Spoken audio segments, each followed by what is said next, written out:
ஒரே ஒரு ஊரில் ஒரு ராஜா இருந்தாராம். அவர் நிறைய சம்பாதிக்கணும்னு திட்டம் போட்டார். தனக்காக சம்பாதிக்கணும்னு நினைக்கல, தன்னுடைய நாட்டுக்காக சம்பாதிக்கணும் அப்படின்னு நினைச்சார். அரசாங்க கருவூலத்தில் கையிருப்பு குறைச்சலாக இருந்தது.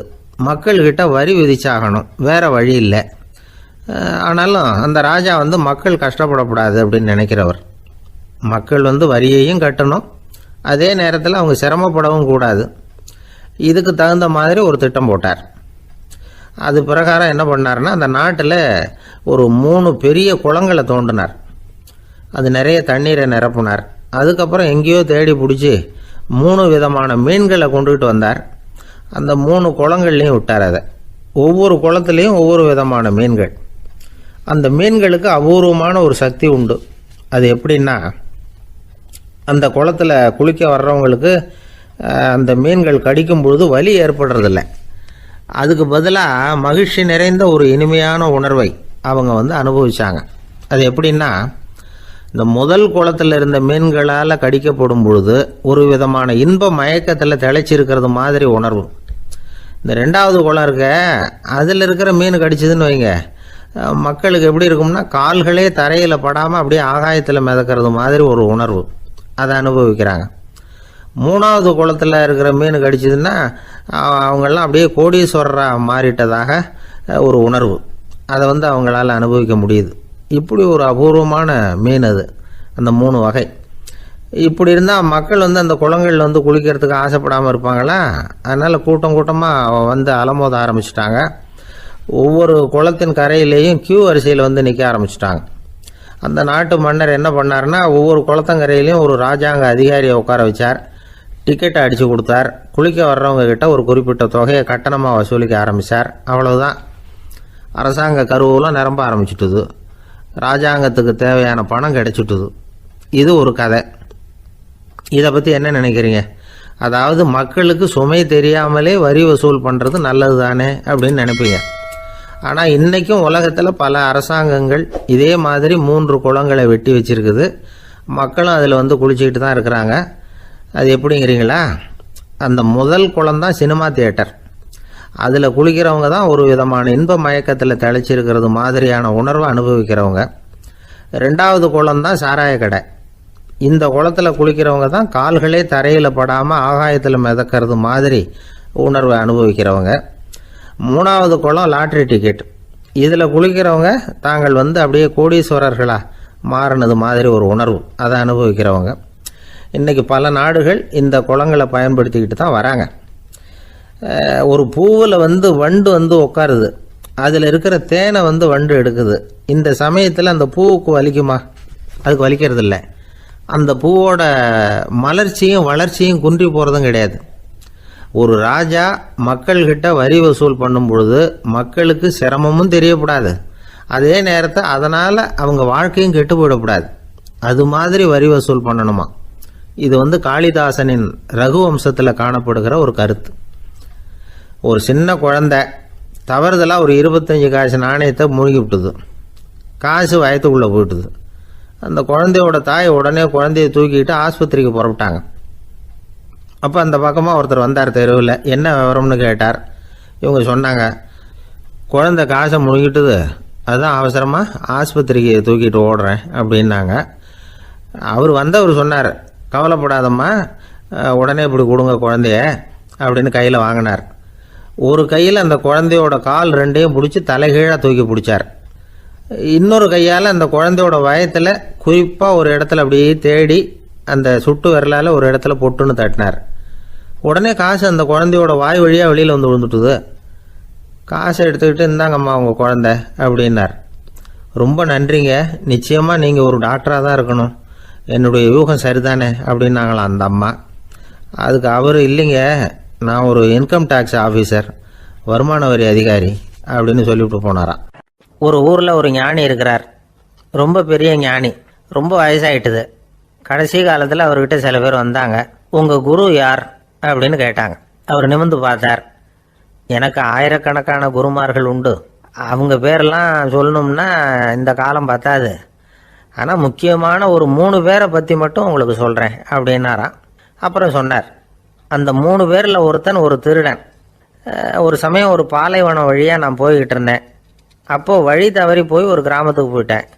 அது இருட்டு நேரம், நடு ராத்திரி, ஊரே உறங்கி போச்சு. அந்த நேரத்தில் ஒரு ஆள் மட்டும் ஒரு வீட்டு சுவத்தில் ஏதோ பண்ணி உள்ளே நுழையிறதுக்கு முயற்சி பண்ணிகிட்டு இருக்கிறான். அவங்கிட்ட போய் நான் இன்னைக்கு இங்கே எங்கே தங்க முடியும் அப்படின்னு கேட்டேன். அதுக்கு அவன், இந்த ராத்திரி வேளையில் அது ரொம்ப சிரமம், ஒரு திருடனோட உங்களால் தங்க முடியும்னா நீங்கள் என்னோட தங்கலாம் அப்படின்னா. நான் அவங்க கூட 1 மாதம் தங்கியிருந்தேன். ஒவ்வொரு நாள் ராத்திரியும் இப்போ நான் என்னுடைய வேலைக்கு போகிறேன், நீங்கள் ஓய்வு எடுத்துக்கோங்க அப்படின்னு சொல்லிவிட்டு போவான். அவன் திரும்பி வந்த உடனே உனக்கு ஏதாவது கிடைச்சிதான்னு நான் கேட்பேன். அதுக்கு அவன், இன்னைக்கு ராத்திரி ஒன்றும் இல்லை, நாளைக்கு மறுபடியும் முயற்சி பண்ணுவேன் அப்படின்பா.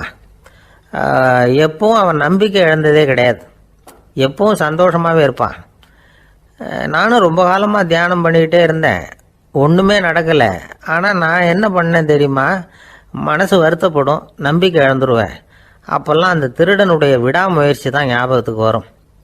அதனால் அந்த திருடன் எனக்கு ஒரு குரு. என்னுடைய 2வது குரு யாருன்னா அது ஒரு நாய். இது எப்படின்னா, ஒரு சமயம் எனக்கு ரொம்ப தாகமாக இருந்தது. ஒரு நதியை நோக்கி போய்கிட்டு இருந்தேன். அப்போ ஒரு நாயும் வந்தது. அதுக்கும் தாகம். ஓடி வந்து ஆற்றை பார்த்துது. அதோட நிழல் வந்து ஆற்றுல தெரிஞ்சுது. அதை பார்த்ததும் பயந்துட்டுது. அதாவது அது தன்னுடைய சொந்த உருவத்தையே கண்டு பயந்தது. அதை பார்த்து குறைக்குது, திரும்பி ஓடிச்சு. ஆனால் அதுக்கு தாகம் அதிகமாக இருந்ததுனால அது மறுபடியும் திரும்பி வந்தது.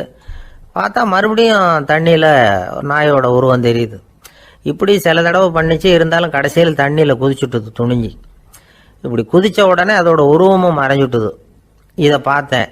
நான் என்ன புரிஞ்சுக்கிட்டேன்னா, எவ்வளவுதான் பயம் இருந்தால் கூட ஒருத்தன் தைரியமாக காரியத்தில் இறங்கணும் அப்படிங்கிறத புரிஞ்சுக்கிட்டேன். இந்த போதனை அந்த நாய்கிட்ட இருந்து எனக்கு கிடைச்சிது. இது ஒன்று. அடுத்தது என்னுடைய 3வது குரு யாருன்னா அது ஒரு சின்ன குழந்தை. நான் ஒரு சமயம் ஒரு நகரத்துக்கு போனேன். அங்கே ஒரு குழந்தை எரிகிற மெழுகுவத்தி ஒன்று எடுத்துக்கிட்டு வந்தது. நான் அந்த குழந்தைய பார்த்து வேடிக்கையாக கேட்டேன், ஏன் பாப்பா இந்த மெழுகுவத்தியை நீயாவே கொளுத்துனியா அப்படின்னு கேட்டேன். ஆமான்னுது அந்த குழந்தை. சரி, இந்த மெழுகுவத்தி முன்னாடி எரியாமல் இருந்தது, இப்போ எரியுது. இந்த மெழுகுவத்திக்கு வெளிச்சம் எங்கேருந்து வந்தது, அதை எனக்கு காட்ட முடியுமா அப்படின்னு கேட்டேன் அந்த குழந்தைகிட்ட. இதுக்கு அந்த குழந்தை சிரிச்சுக்கிட்டு அந்த மெழுகுவத்தியை ஊதி அணைச்சுட்டுது. அதுக்கப்புறம் என்னை பார்த்து கேட்டுது, இப்போ இந்த மெழுகுவத்தியின் வெளிச்சம் போனதை பார்த்தீங்க இல்லையா, அது எங்கே போச்சுன்னு எனக்கு சொல்லுங்க அப்படின்னுது. அந்த குழந்தை இப்படி கேட்டதும் என்கிட்ட இருந்த ஆணவம் அழிஞ்சுட்டுது. நான் படித்ததெல்லாம் அந்த வினாடியில் சுக்கு நூறாக போயிட்டுது. என்னுடைய முட்டாள்தனத்தை நான் உணர்ந்தேன் அப்படின்னு இவ்வளவும் அந்த ஞானி விவரமாக சொன்னாராம். அதனால் நாம் இன்னார்கிட்டே இருந்து தான் இதை கற்றுக்கணுங்கிறது இல்லை, யாருக்கிட்ட இருந்தும் எதையும் கற்றுக்கலாம். நம்மால் ஒருத்தன் ஒரு நாய் வளர்த்துக்கிட்டு இருந்தான். அந்த நாய்க்கு வால் கிடையாது. யாரோ ஏற்கனவே வெட்டி எடுத்துட்டாங்க. இந்த நாய் தான் சார் எனக்கு குரு, அதுகிட்டே இருந்து கூட நான் பாடம் கற்றுக்கிட்டு இருக்கிறேன் அப்படின்னா. அப்படி என்ன கற்றுக்கிட்டேன் இந்த வால் இல்லாத நாய்கிட்டே இருந்து அப்படின்னு கேட்டோம். நாம் யாருக்கிட்டையும் வாலாட்டக்கூடாது அப்படிங்கிற பாடத்தை அதுகிட்டே இருந்து தான் நான் கற்றுக்கிட்டேன் அப்படின்னா. அந்த ஆள் என்னை கண்ணா பண்ணான்னு திட்டி விட்டான் சார், அதை நினச்சா எனக்கு ரொம்ப வருத்தமாக இருக்குது அப்படின்னு சொல்லி கவலைப்பட்டார் ஒருத்தர். இதில் கவலைப்படுறதுக்கு என்ன இருக்குது அப்படின்னார் ஒரு பெரியவர். அவர் ஒரு மகான். என்ன சார் இப்படி சொல்கிறீங்க, ஒருத்தர் நம்ம பார்த்து திட்டுனா வருத்தமாக இருக்காதா அப்படின்னார். அது எப்படி வருத்தமாக இருக்கும், திட்டுறதுங்கிறது என்ன, அது வெறும் சத்தம் தானே அப்படின்னார் அந்த பெரியவர். நம்ம ஆளுக்கு தலையை பிச்சுக்கலாம் போல இருந்தது. இருக்காது அப்படின்னா நமக்கு அப்படி தானே தோணுது. அந்த பெரியவர் சொல்கிறது ரொம்ப பெரிய விஷயம். அதை நாம் புரிஞ்சிக்க முயற்சி பண்ணலாம்னா நடைமுறை வாழ்க்கைக்கு அது ஒத்து வர்றது மாதிரி தெரிய மாட்டேங்குது. இருந்தாலும் அந்த பெரியவர் அதுக்கு என்னதான் விளக்கம் கொடுக்குறாருன்னு பார்ப்போமே. ஒரு ரயில் போயிட்டுருக்கு, அதில் ஒரு சாது போயிட்டுருக்கார். அந்த ரயில் வந்து அவர் ஹரித்வாரம் போயிட்டுருக்கார். அவர் ரயிலில் ஏகப்பட்ட கூட்டம்.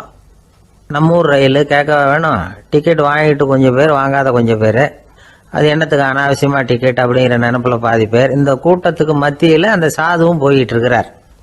உட்கார்றதுக்காக இருந்த இடத்துல ஒரு ஆள் படுத்துருக்கிறான், கொஞ்சம் முரட்டு ஆசாமி.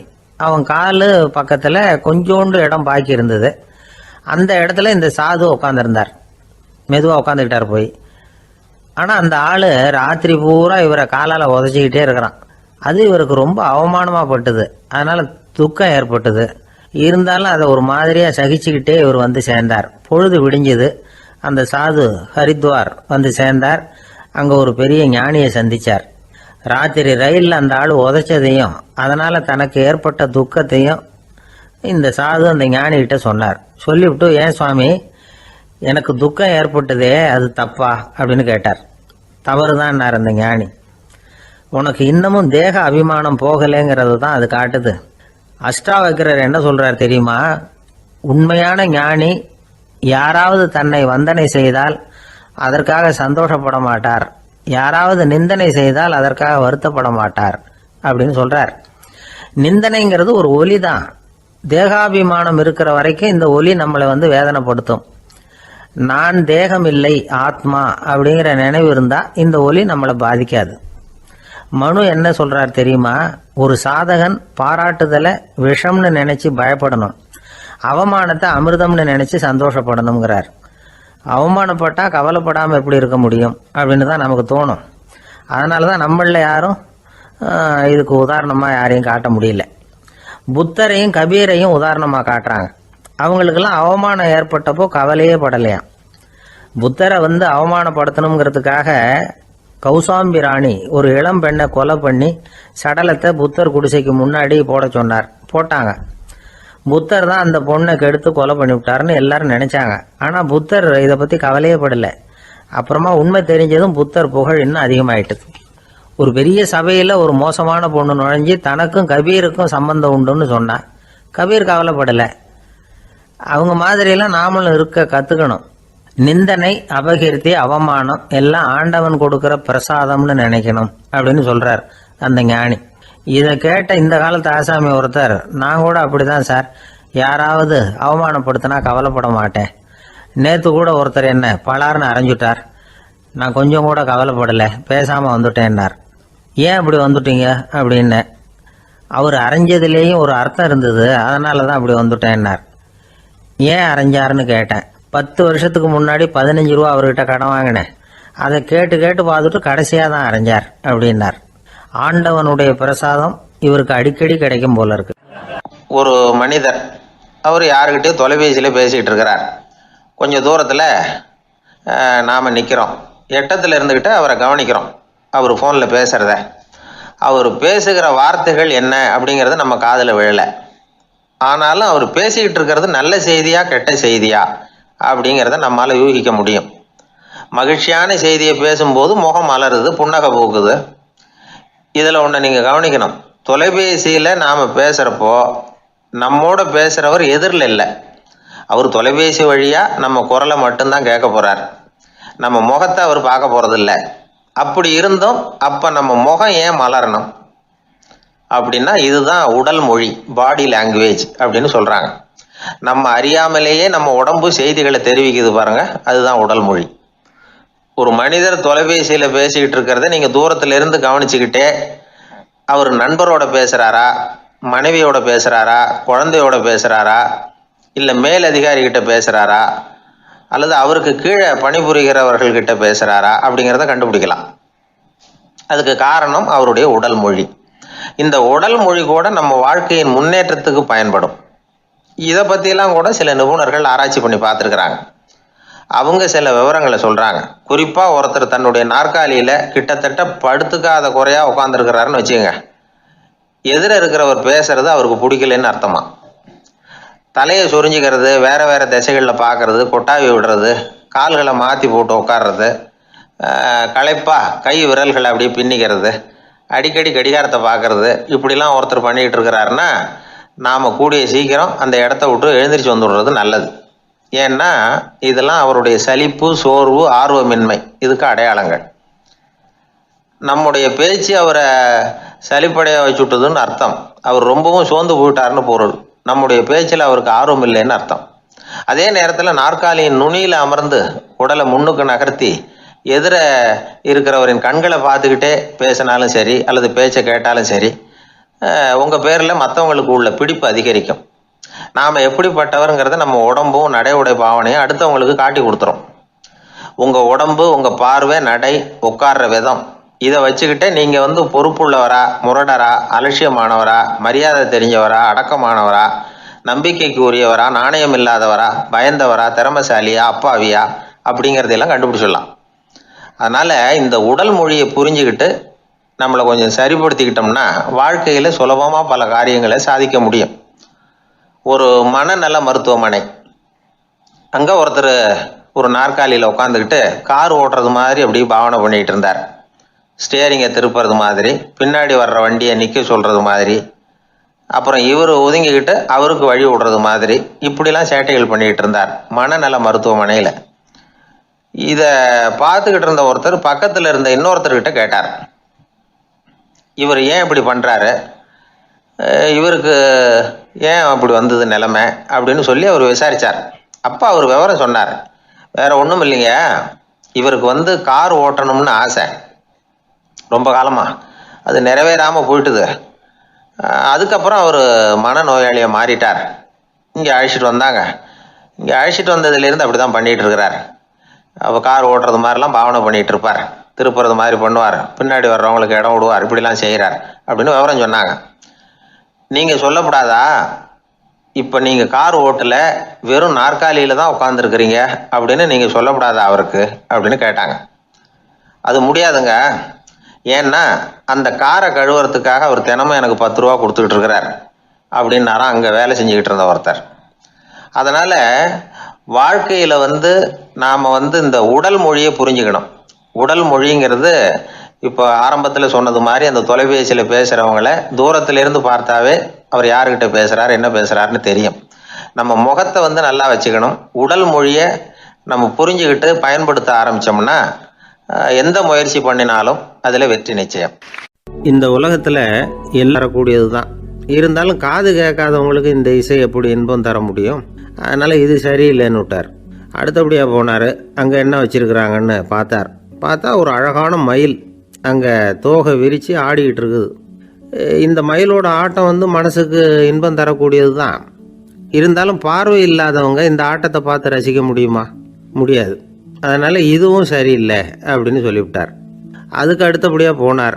பல வகையான இனிப்பு பண்டங்களை வச்சுருந்தாங்க. பார்த்தார், வயசானவங்களுக்கும் நோயாளிகளுக்கும் இது வந்து இன்பம் தராது, துன்பம் தான் கொடுக்கும் அப்படின்னார். இப்படி ஒவ்வொன்றா பார்த்துக்கிட்டே போகிறார். அழகான மலர்கள், கனிகள், ஓவியங்கள் எதுவுமே பொருத்தமாக தெரியல. சகல பேருக்கும் இன்பம் தரக்கூடிய வகையில் எதுவும் இல்லை. கடைசியாக வந்தார். அங்கே ஒரு களிமண் பொம்மை இருந்தது. அது என்ன பொம்மை தெரியுமா? பசியால் வாடி இருக்கிற ஒருத்தருக்கு ஒரு அம்மா இனிமையாக பேசிக்கிட்டு சோறு போடுறது மாதிரி அந்த பொம்மையை செஞ்சுருந்தாங்க.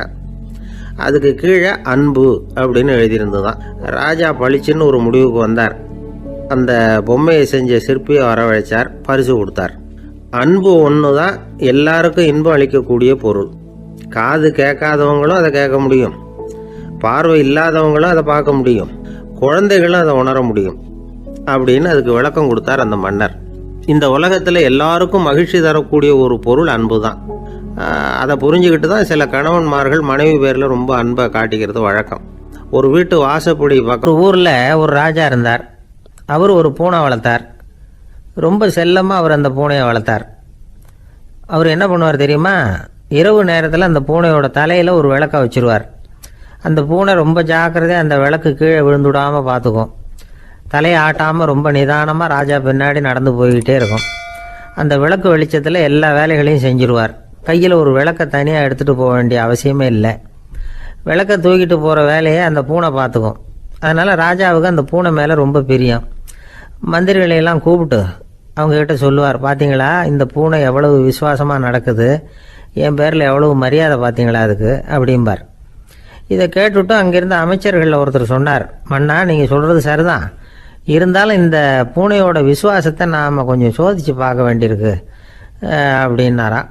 சரி, உங்கள் ஆசையை ஏன் கெடுக்கணும், நல்லா சோதித்து பாருங்கள் அப்படின்னு சொல்லிவிட்டார் ராஜா. உடனே அந்த அமைச்சர் என்ன பண்ணார் தெரியுமா? எங்கேயோ புறப்பட்டு போனார். ஒரு 5-6 எலிகளை பிடிச்சிட்டு வந்தார். அரண்மனையில் ராஜா ஏதோ வேலை பார்த்துக்கிட்டு இருக்கிறாரு.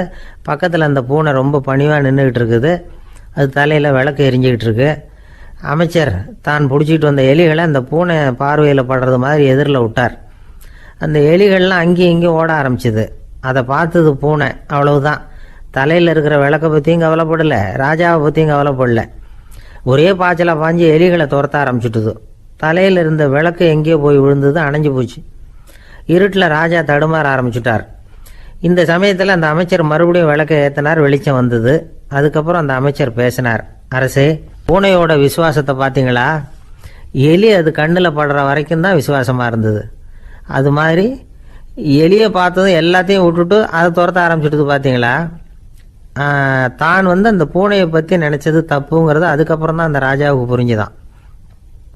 சரி, இப்போ எதுக்கு இந்த கதையெல்லாம் அப்படிங்கிறீங்களா? இந்த பூனை மாதிரி தான் நம்ம மனசும். மனசை எவ்வளவு தான் பயிற்சி கொடுத்து பக்குவமாக வச்சுருந்தாலும் பார்க்குறதுக்கு பரமசாது மாதிரி தான் இருக்கும். பார்க்க வேண்டியதை பார்த்துட்டுதுன்னா பாஞ்சிரும். இந்த பூனை மாதிரி புலன் இன்ப பொருள்கள் கிட்டாத வரைக்கும் மனம் அடங்கி இருக்கிறது மாதிரி தான் தெரியும்.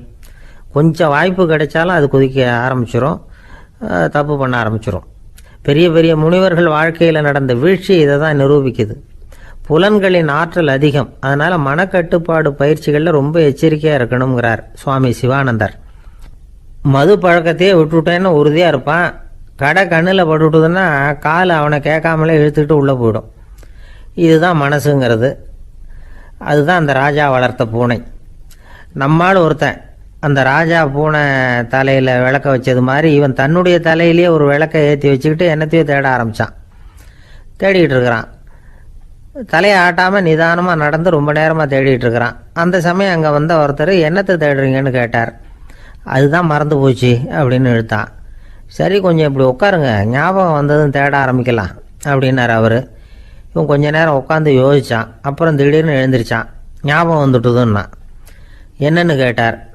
எங்கள் வீட்டில் இருந்த விளக்கை எங்கே வச்சேன்னு தெரியல, அதை தான் தேடிக்கிட்டு இருக்கிறேன், ஏற்றி வைக்கலாம்னு பார்க்குறேன் அப்படின்னா. அந்த காலத்தில் அண்ணாமலை ரெட்டியார்னு ஒருத்தர் இருந்தார். அவர் வெங்கனூர் அப்படிங்கிற கிராமத்தில் இருந்தார். அங்கேருந்து விருத்தாசலம் கோவிலுக்கு தவறாமல் போயிட்டு வந்துக்கிட்டு இருந்தார். இடையில வெள்ளாறு. அதில் ஒரு சமயம் வெள்ளம் வந்துட்டுது. இவரால் போக முடியல. அதோட விளைவு வெங்கனூர்லேயே ஒரு கோவில் கட்டணும் அப்படின்னு முடிவு பண்ணார், சிவாலயம். அந்த சமயத்தில் வடநாட்டில் பஞ்சம். அதனால் அங்கிருந்த பல சிற்பிகள் தென்னாட்டை நோக்கி வர ஆரம்பித்தாங்க. அவங்க வெங்கனூர் வழியாக வர்றது தெரிஞ்சதும் இவர் போய் பார்த்தார். இங்கே ஒரு கோவில் கட்டணும், அதுக்கு நீங்கள் உதவணும்னார். பஞ்ச காலத்தில் இப்படி ஒரு வாய்ப்பு கிடைச்சதில் அவங்களுக்கும் ரொம்ப மகிழ்ச்சி. உற்சாகத்தோடு ஒத்துக்கிட்டாங்க. ஆலய திருப்பணி ஆரம்பமாச்சு. அவங்களுக்கு வேண்டிய எல்லா வசதிகளையும் இவர் செஞ்சு கொடுத்தார். அவங்களுக்கு எந்த குறையும் இல்லாமல் பார்த்துக்கிட்டார். அது மட்டும் இல்லை, ஒவ்வொரு நாளும் அங்கே வருவார். உங்களுக்கு என்ன வேணும், எது வேணும்னு கேட்பார். ஏதாவது குறை இருந்தால் சொல்லுவாங்க, உடனே தீர்த்து வைப்பார். இவரும் கேட்பார், எந்த குறையாக இருந்தாலும் என்கிட்ட சொல்லுங்க அப்படின்னு சொல்லுவார். அதை தவிர இவராகவே கவனித்தும் அவங்களுக்கு என்னென்ன தேவைங்கிறத கண்டுபிடிச்சி அதையெல்லாம் கொடுத்துக்கிட்டு இருப்பார். என்ன தேவைன்னாலும் அதை நிறைவேற்றி வச்சுருவார். அந்த சிற்பிகளின் தலைவன் ஒருத்தன், அந்த ஆளுக்கு வெத்தலை பாக்கு போடுறது பழக்கம்.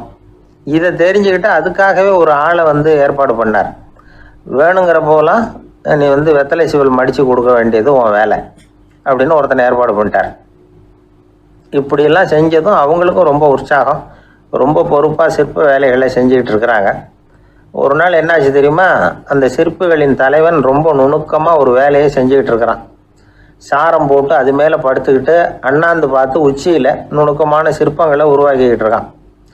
சிற்பியின் கவனம் செதறப்படாதுங்கிறதுனால இவர் மெதுவாக சத்தம் போடாமல் கிட்ட போய் நின்று அதை கவனிச்சுக்கிட்டு இருக்கிறார். அந்த சிற்பி வழக்கம் போல் வெத்தலை பாக்குக்காக இடது கையை கீழே நீட்டினான். அந்த சமயம் பார்த்து அவருக்கு தாம்பூலம் கொடுக்குறவன் அங்கே இல்லை, எங்கேயோ போயிருக்கிறான். அண்ணாமலை ரெட்டியார் என்ன பண்ணார் தெரியுமா? தனக்காக கொடுக்கப்பட்ட தாம்பூலத்தை வாங்கி சிற்பியின் கையில் கொடுக்குறார். அவன் வாங்கி போட்டுக்கிட்டான்.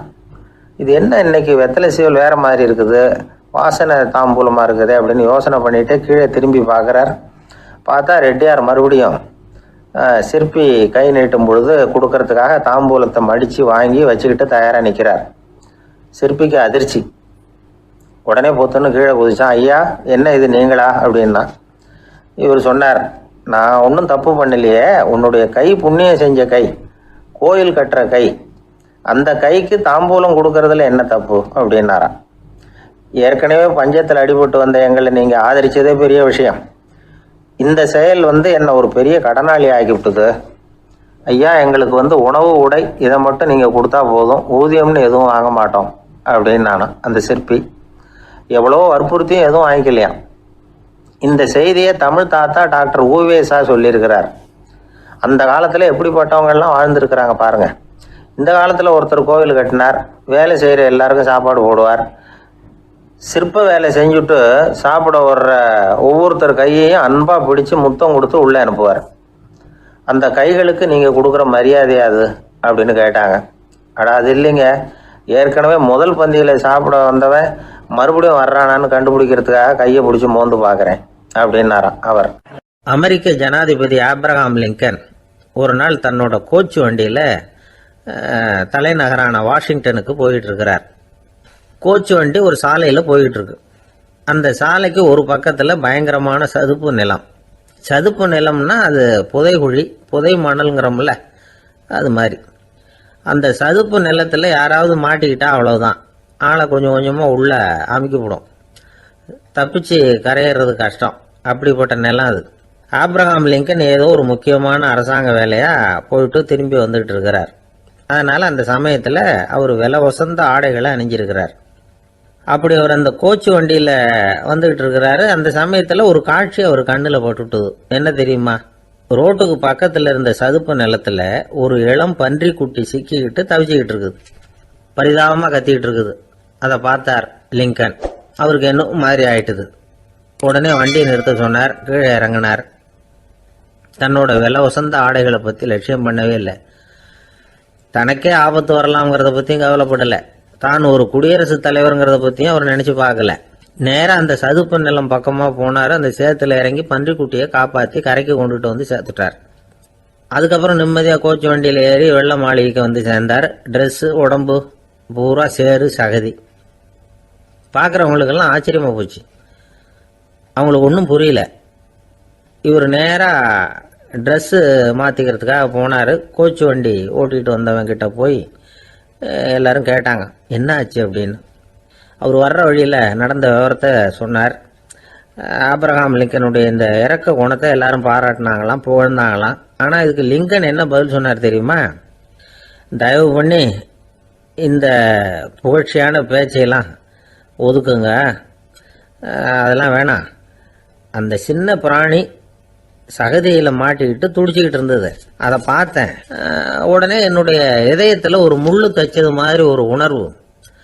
அந்த முள்ளை பிடுங்கி எறிஞ்சேன், அவ்வளவுதான். உண்மையில் அந்த பிராணிக்கு நான் உதவினேங்கிறத விட எனக்கு ஏற்பட்ட இன்னலை போக்கிக்கிட்டேன் அப்படிங்கிறது தான் உண்மை. அதுதான் பொருத்தம். அப்படி இருக்கிறப்போ இதில் புகழறதுக்கு என்ன இருக்குது அப்படின்னாரு ஆப்ரஹாம் லிங்கன். எவ்வளவு யதார்த்தமான வார்த்தைகள் பாருங்க. இந்த காலத்தில் நம்மளையும் பல பேர் அப்படி உண்டு. நீச்சல் தெரியாத ஒரு ஆள் தண்ணியில் இறங்கிட்டான். தண்ணி ஆழம்ங்கிறது அப்புறமா தான் தெரிஞ்சுது. தத்தளிக்க ஆரம்பிச்சுட்டான். வாழ் வாழ்னு கத்துறான். கரையில் நின்றுட்டு இருந்த ஒருத்தர் இதை பார்த்தார். உடனே அவருக்கு இதயத்தில் முள்ளு தைச்சது மாதிரி ஒரு உணர்வு. உடனே குபீர்னு தண்ணியில் பாஞ்சார். அவரை காப்பாற்றி கரைக்கு கொண்டுட்டு வந்து சேர்த்தார். இதை பார்த்துக்கிட்டு இருந்த இன்னொருத்தர் காப்பாற்றின அந்த ஆளை பாராட்டி புகழ்ந்தார். என்ன புகழாதீங்க சார் அப்படின்னார் அவர். ஏன்னு கேட்டார் இவர். நான் அந்த ஆளை ஏன் காப்பாற்றினேன் தெரியுமா? அவன் நேற்றுக்கு என்கிட்ட 300 ரூபா கடன் வாங்கியிருக்கிறான். இவன் தண்ணியில் போட்டான்னா நான் கொடுத்த கடனும் தண்ணியில் போடும். அதனால தான் விழுந்து காப்பாற்றினேன் அப்படின்னா அந்த